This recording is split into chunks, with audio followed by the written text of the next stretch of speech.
Allez, bonjour à tous, j'espère que vous allez bien. Aujourd'hui, analyse du marché, Bitcoin, Ether, les altcoins, 3 cryptos que vous m'avez demandé d'analyser. J'ai noté Tao, CQB et Manta. Vous pouvez d'ailleurs dès maintenant me mettre en commentaire des altcoins que vous voulez que j'analyse dans les prochaines vidéos. À chaque fois, je fais une analyse court terme, moyen terme, long terme. On regarde ensemble si on a tout simplement des opportunités pour se positionner. Et je terminerai par la question du jour, une question pertinente. On verra tout ça en fin de vidéo.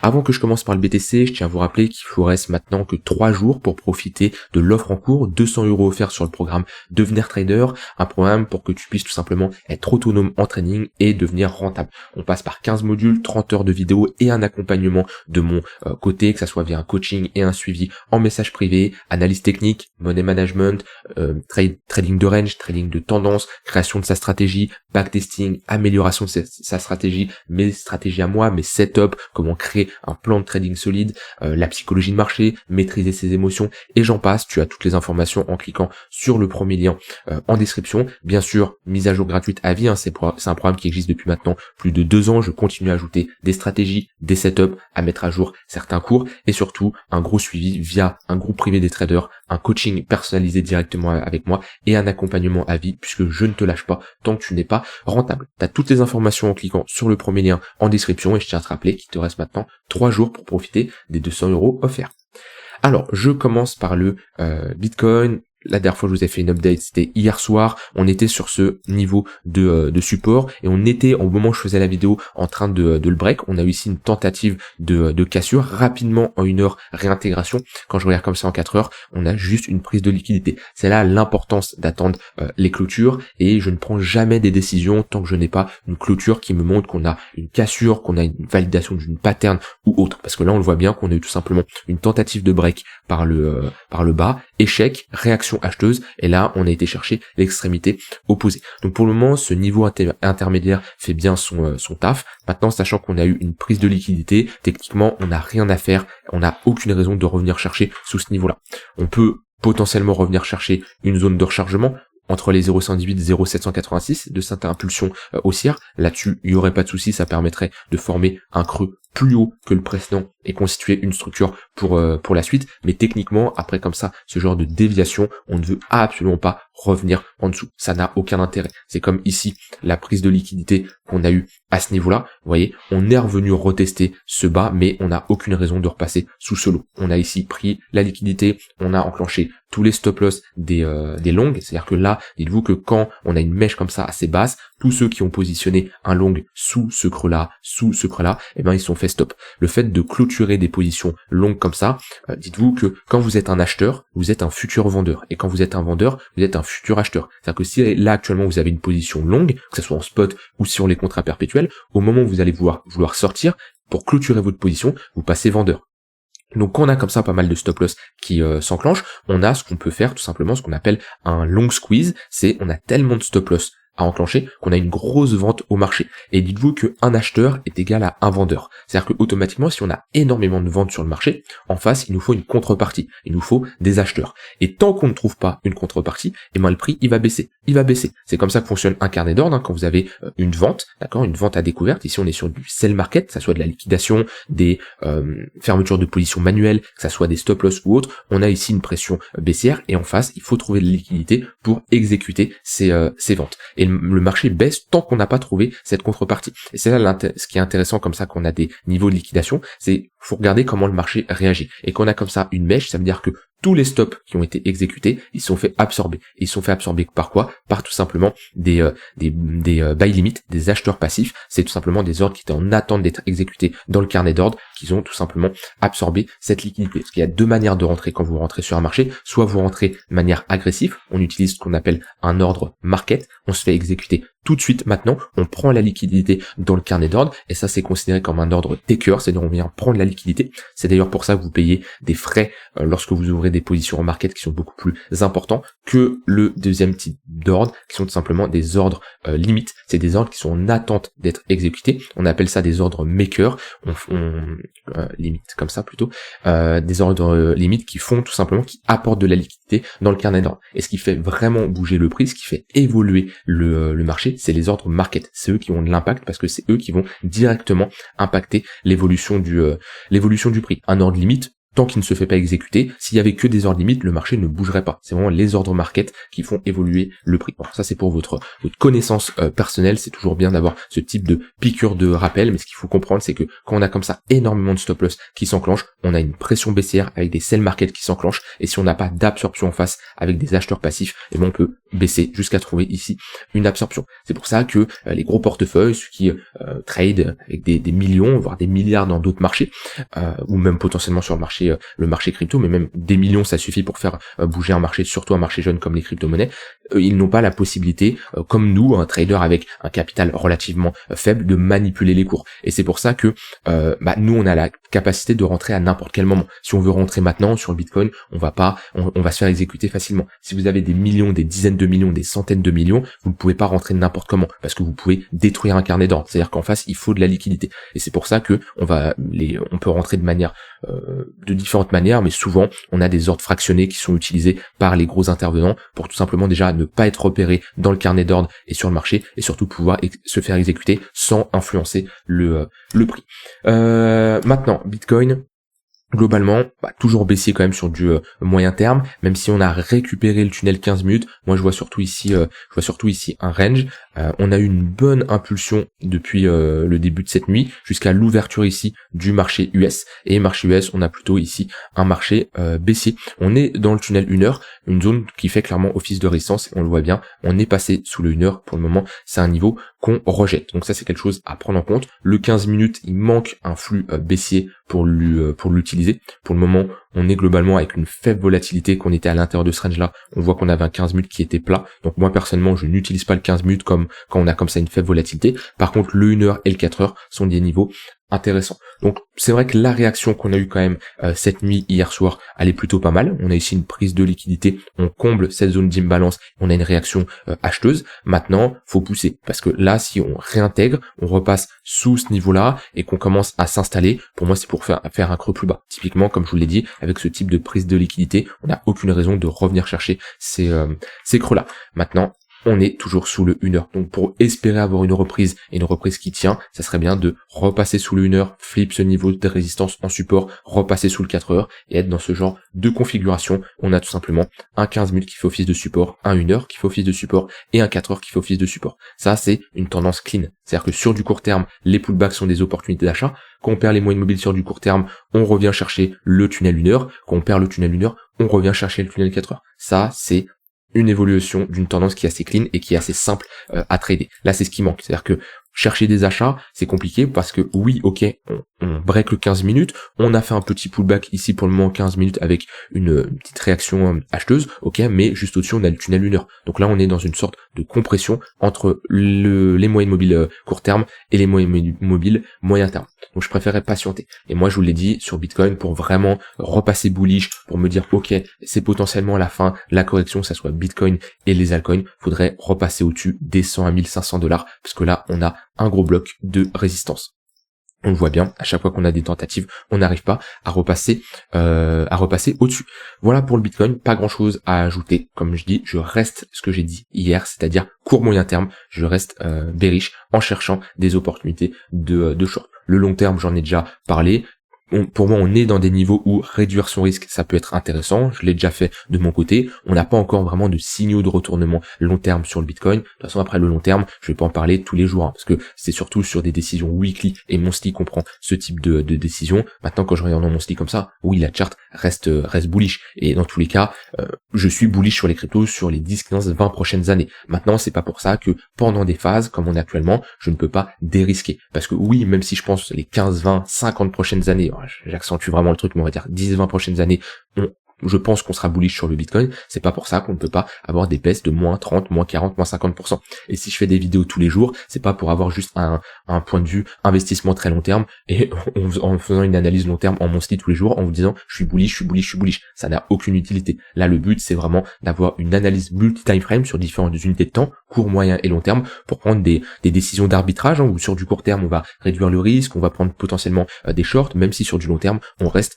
on reste bullish. Voilà, vous avez globalement là-dessus mon avis sur le Bitcoin. Au niveau d'Ethereum, il réagit plutôt mieux aujourd'hui, mais il reste globalement faible. Après, on peut s'attendre bien sûr à des rebonds plus importants sur Ether. C'est normal, il a pris beaucoup plus cher. Donc dites-vous qu'on accentue la volatilité sur un actif dans un sens, et on l'accentue dans un autre. C'est-à-dire que Bitcoin qui prend par exemple moins 3%, son rebond va peut-être être de 1%. Alors qu'un Ether qui prend un moins 20%, son rebond va peut-être être de 7-8%. Donc automatiquement, il y a un rebond qui va être beaucoup plus puissant. Maintenant, il faut voir d'où vient Ether. Ether a sacrément corrigé quand même ces derniers jours, dernières semaines. Quand je regarde comme ça les moyennes mobiles, typiquement, Bitcoin, on est revenu chercher le tunnel 1 heure. Ici, Ether, on n'est toujours pas revenu chercher le tunnel 1 heure. Ce qui nous témoigne quand même que Ether reste faible pour le moment. Donc pareil, Ether dans le même scénario que Bitcoin, on cherche à faire de la continuation de tendance, et sur des pullbacks 1 heure, 4 heures, ça peut être des opportunités de short. Par contre, tout trade, et ça c'est vraiment important, tout trade doit avoir une invalidation. C'est-à-dire à partir du moment où je décide que ce tunnel 1 heure, c'est une bonne zone pour chercher des shorts, c'est que j'ai une invalidation. Si on commence à ne pas me donner raison, on n'a pas de réaction vendeuse, et on break ce 1 heure, je coupe mon trade. Si mon scénario c'était de me dire j'ai des moyennes mobiles orientées à la baisse, j'ai une tendance qui est baissière, je cherche des shorts dans le 1 heure, et que le prix évolue à l'opposé de mon plan, je coupe mon plan. Mon but c'est pas de holder une position perdante pour se faire liquider beaucoup plus tard. Et il y a rien de plus important que respecter votre plan. Ça, c'est vraiment plus important. Et après, ce plan, il doit être backtesté. C'est-à-dire que vous devez avoir 50, 100, 200 trades, un grand nombre d'échantillons qui vous permettent de faire des stats en ayant les mêmes règles. Une règle, 2 règles, 3 règles, 4, vous fixez le nombre de règles que vous voulez, mais ces règles-là doivent être les mêmes. À partir du moment où vous changez une règle, l'ensemble de votre setup est modifié et les stats sont complètement différentes. C'est comme faire une recette de cuisine. Vous avez vos ingrédients, à partir du moment où vous ajoutez un ingrédient supplémentaire, le goût va changer. Et du coup, c'est totalement différent. Et en trading, le trader, c'est comme faire une recette de cuisine. Un setup de trading, c'est comme une recette. Vous ajoutez vos ingrédients, vous testez, vous voyez ce que ça donne et vous améliorez. Vous en retirez, vous en améliorez, vous modifiez certaines unités de temps, vous modifiez certains paramètres, et à la fin, vous mélangez tout ça et vous regardez ce que ça vous donne. Et vous testez ça sur 100, 200, 300 trades et vous faites des stats. Et c'est vraiment important d'avoir un journal de trading et de noter vos stats. Ça va vous permettre d'avoir des données comme la durée de votre trade, le temps, ça va vous donner les périodes où vous tradez le plus. Est-ce que vous êtes plutôt long ou short? Ça va vous donner vos setups qui fonctionnent le mieux, quel actif vous tradez. Et ça va vous permettre de prendre des décisions. Vous allez voir peut-être que sur certains actifs, vous avez des moins bons résultats. Sur le long, quand vous êtes en long, vous avez des moins bons résultats qu'en short. Et ça vous permet tout simplement d'améliorer votre setup. Et ça passe, comme je disais, par une zone d'invalidation où vous ne devez pas hésiter à couper si le trade va à l'encontre de votre plan. Ça, c'est quelque chose qui est dur quand on commence à trader parce qu'on se dit « Ah je vais perdre de l'argent », mais oui, ça fait partie du trading. On perd de l'argent et en trading, ça m'arrive d'avoir des positions qui me font perdre de l'argent. Maintenant, ce qui compte, c'est parmi vos positions gagnantes, parmi vos positions perdantes, vous devez faire la différence entre les deux et bien sûr, vous devez être rentable sur le long terme. C'est normal d'avoir des trades perdants, c'est tout à fait normal et les personnes qui vous promettent 100% de réussite sont clairement des menteurs. Bon, je pense que j'ai une communauté quand même assez mature qui sait déjà ça, mais au cas où il y a des débutants, je préfère le rappeler, attention aux vendeurs de rêve qui vous promettent une stratégie à 100% de réussite. Moi je vous le dis clairement, les setups que je mets en avant à l'intérieur de ce programme-là sont rentables, mais certains ont 40, 50% de réussite. Pourquoi? Parce que ce qui compte c'est quand tu gagnes, combien tu gagnes, quand tu perds, combien tu perds. Si j'ai un risk reward de 2 pour 1, ça veut dire que je gagne par exemple, avec un risque de $100, admettons, si je risque $100, c'est-à-dire au moment où je gagne $200. Ici, avec ce type de setup, sans compter les frais, il faut 34% de taux de réussite pour être rentable. Maintenant, ça dépend de ce curseur que vous allez avoir. C'est sûr que si vous avez un risk reward de 1 pour 1, c'est-à-dire que vous risquez 100 pour gagner 100, vous risquez 1000 pour gagner 1000, peu importe le montant, on parle pas en dollars, mais vraiment en pourcentage ou en risk reward, là vous devez avoir un plus de 50%, donc 51% pour être rentable. Et ça dépend. Donc moi dans mes setups, je n'ai pas un risk reward de 1 pour 1, je vais avoir un risk reward de 2, 3 pour 1. C'est pour ça qu'avec 40% de taux de réussite, c'est tout à fait possible d'être rentable. Et le taux de réussite seul ne veut rien dire. Il y a des gens qui peuvent avoir 70% de taux de réussite et être perdant. Voilà de ce côté-là sur Ether. Au niveau des altcoins, on a des altcoins qui ne surprennent pas aussi bien que le BTC. On est à peu près dans une phase de consolidation. De toute façon, sur la Bitcoin dominance, on va voir ça après. Si on prend cette deuxième baisse, on voit que sur le Bitcoin, on n'est pas revenu la chercher. Ici, sur Total 3, on est revenu chercher ce niveau-là qui tient, et sur Other, on est revenu plus bas. Donc on voit qu'on a toujours un Bitcoin qui a une forte dominance. Si je regarde ici la Bitcoin dominance, on voit globalement on est dans un range, c'est exactement ce que je vous expliquais. On a potentiellement ici pour le moment de l'installation au-dessus des 60%. Honnêtement, je m'attendais pas à une Bitcoin dominance aussi importante. On en a déjà parlé au moment ici, on avait cette réaction vendeuse qui est quand même assez importante, hein, c'est-à-dire qu'on est passé de 60% à 55% en 3 semaines, c'est un niveau clé, hein. 60%, ça reste un chiffre psychologique, on est sur les 0,618, dans tous les cas, je pense que cette Bitcoin dominance sera orientée vers la baisse sur du long terme, on reste sur des sommets ici de plus en plus bas, j'ai du mal vraiment à voir, déjà une Bitcoin dominance s'installer au-dessus des 60%, ça me paraît énorme, si on commence à aller chercher du 68, 70, 75%, pour moi ça veut dire que avoir une Bitcoin dominance à 70%, ça veut dire que Bitcoin représente 70% de la capitalisation des cryptos, ce qui est selon moi assez énorme. Après qu'on voit que comment la capitalisation d'Ether a baissé comparé à celle de Bitcoin, c'est normal que ici on a une Bitcoin dominance qui est en hausse et même les altcoins sont plus faibles. Mais moi franchement ça me surprendrait. Alors quand je dis ça me surprendrait, est-ce que c'est pour ça que ça y est, tout mon capital est en danger, que j'ai pas pris des bonnes décisions, que j'ai pas arbitré en ayant un bag de Bitcoin beaucoup plus important que certaines altcoins? Non, je prends les décisions bien sûr en fonction de ce que je vois. Mais honnêtement, oui, moi ça me surprendrait d'avoir une Bitcoin dominance qui atteint des niveaux aussi élevés. Déjà avoir de l'installation au-dessus des 60%, je ne m'y attendais pas. On a quand même une mèche vendeuse hein, ici avec une mèche qui représente plus de 50% du corps de la bougie. Mais je suis curieux de voir les prochaines semaines comment on va réagir, si on réintègre ce niveau-là ou si on le transforme en support. Maintenant au niveau des altcoins, on a quand même des altcoins qui réagissent bien aujourd'hui, on voit avec un LTC qui prend plus 10%, SUI plus 8%, maintenant attention, j'ai souvent tradé les altcoins fortes, SUI était une altcoin qui était forte, aujourd'hui on peut se dire elle est forte, on a juste à regarder la chart, SUI, hop, tac, et ben on constate que même si on a un rebond, on est toujours dans une dynamique qui est baissière sur du court moyen terme. SUI c'est un exemple concret hein, d'une altcoin forte qui est bien tradée sur une tendance haussière avec des pullbacks et qu'on a comme ça un switch au niveau des moyennes mobiles, bah là typiquement on est sur résistance, on est dans le tunnel 1 heure. Donc même si on a un rebond de 8%, je vais pas négliger ça, c'est une crypto qui est forte aujourd'hui comparée aux autres cryptos, on est quand même ici dans une dynamique qui est plutôt baissière. Et c'est là où on a une compression qui est en cours entre le tunnel daily qui matérialise une tendance long terme. On a ici une autre moyenne mobile de 200 périodes, hein, pour ceux qui utilisent juste des moyennes mobiles simples, avec ici des moyennes mobiles court terme qui vont faire office de résistance, le 1 heure et le 4 heures. Donc là, on peut bien sûr chercher des longues sur du long terme, tout en prenant des shorts sur du court moyen terme. Mais SUI actuellement ce n'est pas une crypto forte, ça serait une crypto forte si on commence à repasser au-dessus du 1 heure, repasser au-dessus du 4 heures, et qu'on soit tout simplement dans ce genre de configuration, on a un 15 minutes au-dessus du 1 heure et un 1 heure au-dessus du 4 heures, ce qui n'est pas le cas pour le moment. Donc voilà, pour les altcoins, je vais analyser les altcoins qu'on m'a demandé. On m'a demandé une analyse de Tao. D'ailleurs, Tao, hop, cette information intéressante qu'on va partager, je l'avais pas vu directement, le prix des sommes nettes a carrément explosé. Je n'ai pas spécialement la raison, je ne me suis pas renseigné honnêtement par manque de temps, mais le coût d'enregistrement a clairement explosé. On le voit bien depuis, ça a l'air d'être depuis les 2 dernières semaines, je dirais. Si là on est au mois de janvier 2025, ouais, depuis début février. Je n'ai pas la raison, je ne me suis pas renseigné en toute honnêteté par manque de temps, mais je serais curieux s'il y en a qui savent sur internet, est-ce que c'est en rapport avec tout ce qui se passe avec l'intelligence artificielle en ce moment avec DeepSeek et compagnie, ça peut être le cas. En tout cas, bah, c'est bullish sur le prix, on le voit bien que sur les dernières, hop, alors je vais pas prendre cette charte, j'ai un Tao là, parfait.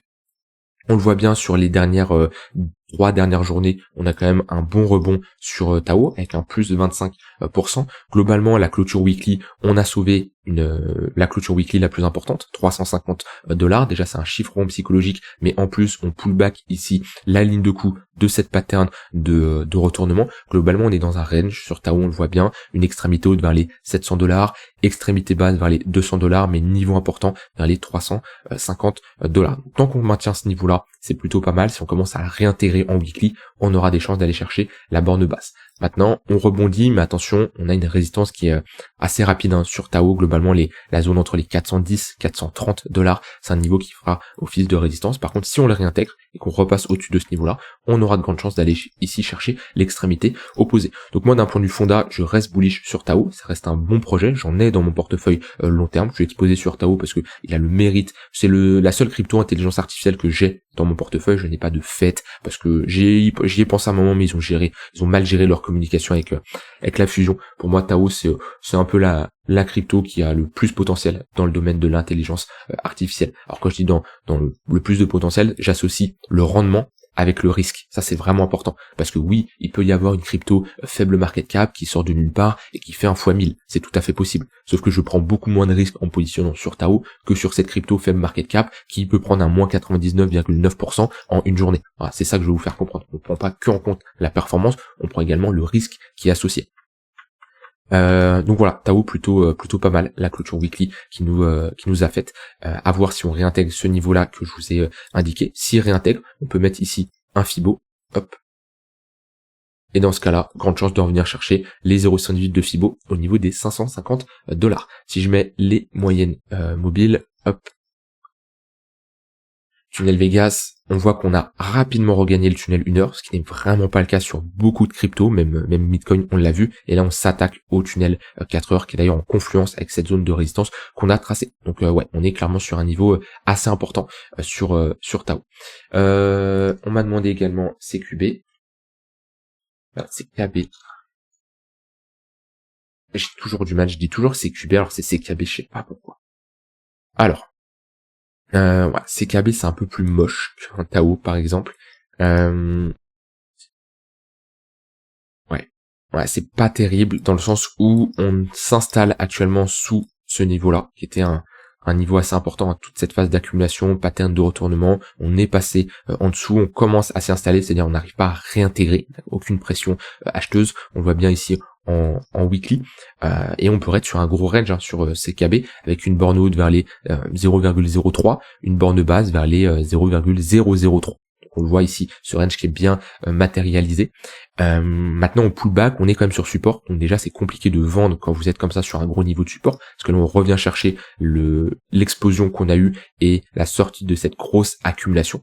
Sauf que ce qui nous manque, moi, c'est une structure. Là qu'on commence à réintégrer des niveaux, comparé à certains niveaux, je peux me positionner sur des pullbacks de manière un peu plus agressif. Là comme ça, quand on perd des structures, j'ai besoin d'avoir à nouveau. Alors soit une réintégration assez rapidement, réintégration pullback, il peut y avoir un setup qui s'enclenche, sinon si on commence à glisser en dessous, il faudra à nouveau reproposer une structure de retournement. Parce que là, on n'est pas juste sur un rebond, on est quand même sur la cassure d'une structure qui, si on part du principe qu'on est en range dans cette borne-là, c'est un range qui a commencé février 2024. Donc on a un an de latéralisation qui est en train d'être cassé par le bas. Ça, c'est quelque chose à prendre en compte. Et c'est là où vous pouvez faire la différence entre les cryptos fortes, les cryptos faibles sur du long terme. C'est ceux qui cassent des structures à la baisse comparé à d'autres qui vont bien tenir. Bien tenir, je pense à Tao, je pense à BNB, je vous avais parlé, où il maintient ici ce niveau-là. Je pense à Solana, etc., etc.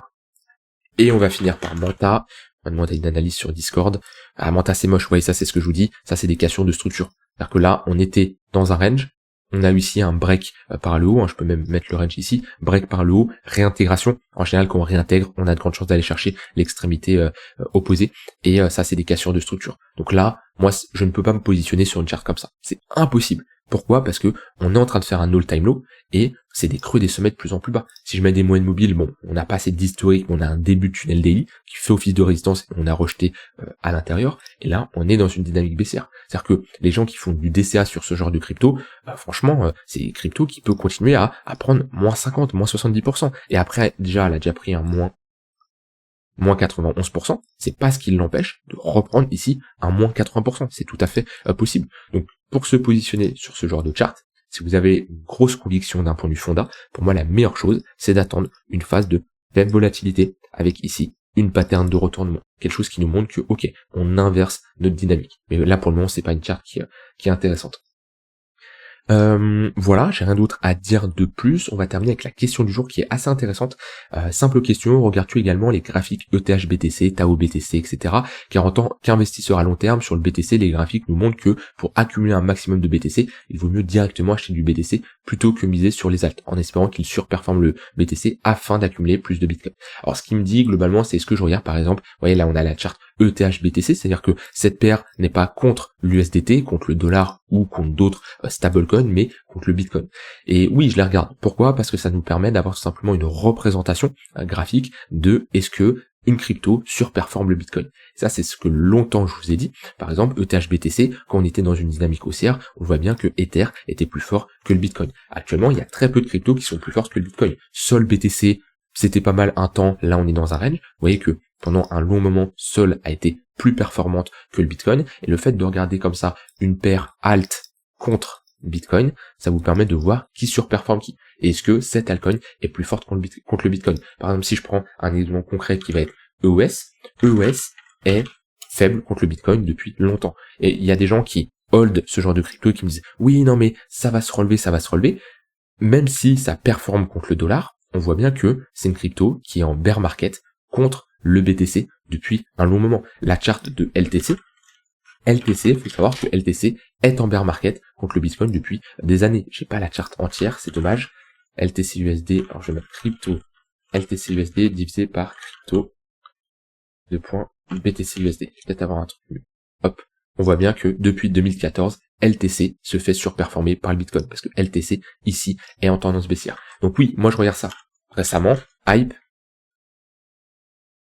qui est une crypto que j'ai intégrée dans mon portefeuille parce que c'est déjà d'un point de vue fonda, c'est assez intéressant, très bonne communauté. Surtout d'un point de vue technique, on voit que c'est une crypto qui est résiliente face au Bitcoin. C'est-à-dire que même avec la grosse baisse qu'on a eue récemment sur les cryptos, Hype reste forte. Que si je compare n'importe quelle crypto à par exemple Bitcoin, on va prendre ADA par exemple au hasard, et ben on voit bien que lorsqu'on a eu une grosse baisse, vous voyez la sous-performance d'ADA, moins 38% face au Bitcoin, grosse baisse. Donc c'est là, ça vous permet simplement de trier et voir les cryptos qui sont fortes face au BTC. Et comme je vous dis, Hype, on voit clairement la différence, c'est que elle n'a pas bronché. Elle a à peine baissé. Ouais, il y a une petite baisse, mais ça reste totalement léger. On voit bien que on a ici un Hype qui est plutôt résilient comparé aux autres cryptos face au Bitcoin. Et ça, le fait de regarder comme ça vos altcoins face au Bitcoin, je dis pas que je le fais tout le temps, mais ça me permet de voir et me dire, ok, attention, cette crypto-là elle est plus forte, cette crypto-là elle est plus faible. Parce que je vous rappelle, si vous investissez sur les altcoins, votre but, c'est de faire une meilleure performance que le Bitcoin. Si vous investissez sur les altcoins, vous prenez beaucoup plus de risques. C'est un fait. N'importe quel altcoin est beaucoup plus risqué lorsque vous positionnez dessus que sur le Bitcoin. Donc, c'est que de l'autre côté, vous attendez un retour sur investissement beaucoup plus important. Ça n'a aucune utilité d'investir sur une altcoin qui va sous-performer le Bitcoin. Sauf si c'est pour faire de la DeFi, de bénéficier de certains airdrops, du staking ou autre. Ça, je le compte pas dedans. Mais sinon, partez du principe que vous achetez une altcoin, c'est pour faire une meilleure performance que le Bitcoin. Je vous laisse avec ça, rien d'autre à ajouter. Dites-moi les altcoins que vous voulez que j'analyse en commentaire dans les prochaines vidéos. Je tiens à vous rappeler qu'il vous reste maintenant que 3 jours pour profiter de l'offre en cours sur le programme Devenir Trader. Si tu as des questions, tu peux me contacter sur le Discord en message privé, ou sinon tu peux envoyer tout simplement un mail à cette adresse-là. Voilà. Je t'invite à me contacter si tu as des questions, si tu as besoin de discuter sur le programme, ce qui pourrait tout simplement t'apporter. Je te souhaite une très bonne fin de journée et je te dis à demain pour une prochaine vidéo. Bye bye.